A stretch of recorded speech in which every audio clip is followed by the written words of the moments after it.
Halo pemirsa Badi TV, jumpa kembali bersama saya. Pada kesempatan ini saya akan lanjut membahas mengenai artikel yang ditulis oleh Willy Sharp tentang orang Papua dan realitas yang dialaminya.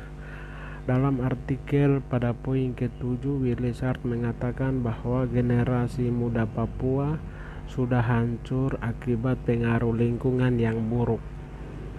Hancurnya pemuda Papua, baik laki-laki dan perempuan, tidak sekedar asumsi, tapi sesuai realitas buruk yang sedang terjadi. Berdasarkan pengamatan saudara Willy Sharp di Jayapura, Papua waktu lalu, bahwa hampir setiap hari, khususnya pada malam minggu, laki-laki dan perempuan umurnya masih belasan tahun mengenakan celana mini, duduk bersama, konsumsi minuman keras dan makan pinang serta merokok. Mereka lakukan itu hingga larut malam di pinggir jalan, di emperan toko. Kata Willy Sharp, pernah ngobrol dengan mereka. Mereka lakukan hal-hal begitu, katanya, karena orang tuanya tidak perhatikan baik di rumah. Tidak hanya kegiatan miras, merokok, dan makan pinang. Menurut Willy Sharp, mereka juga lakukan kegiatan seksual secara bebas. Akibatnya hancur secara fisik, hancur secara iman, dan hancur secara moral. Kalau laki-laki ya tidak apa-apa, tapi kalau perempuan seharusnya tidak boleh hancurkan dirinya.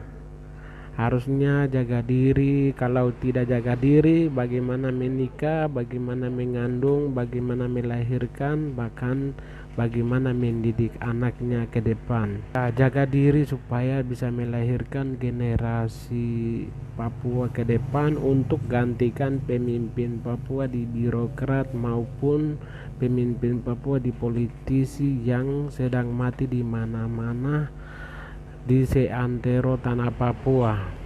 Sesuai dengan ulasan saudara Willy Sharp di atas terkait realitas buruk yang menimpa anak muda Papua, saya akan berikan beberapa solusi yang barangkali orang Papua bisa lakukan, yaitu sebagai berikut. Yang pertama, anak muda Papua, baik laki-laki dan perempuan, tinggalkan kegiatan-kegiatan buruk.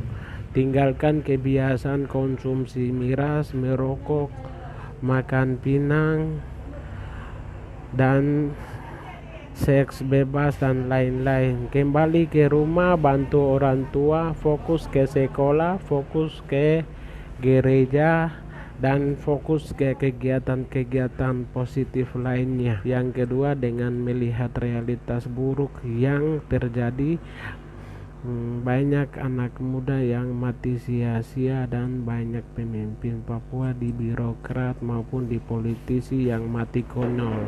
Maka lembaga pemerintah dan lembaga swasta di Papua harus berpikir untuk proteksi bangsa Papua dari pemusnahan ras.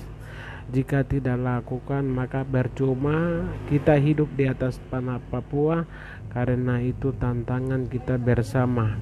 Yang ketiga, untuk memproteksi kematian bangsa Papua itu, gunakan dana otonomi khusus yang nilainya miliaran rupiah itu, yang biasa turunkan ke masing-masing kabupaten.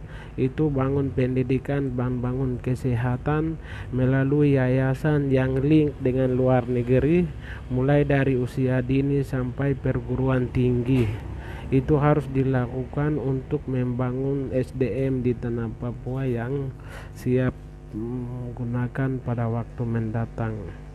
Hal itu dilakukan untuk minimalisir potensi anak muda terjun dalam kenakalan remaja, agar ke depan fokuskan untuk bangun karakter, mental, dan iman, supaya kelak anak muda Papua itu bisa menjadi anak yang berguna bagi masyarakat, berguna bagi gereja, dan berguna bagi bangsa.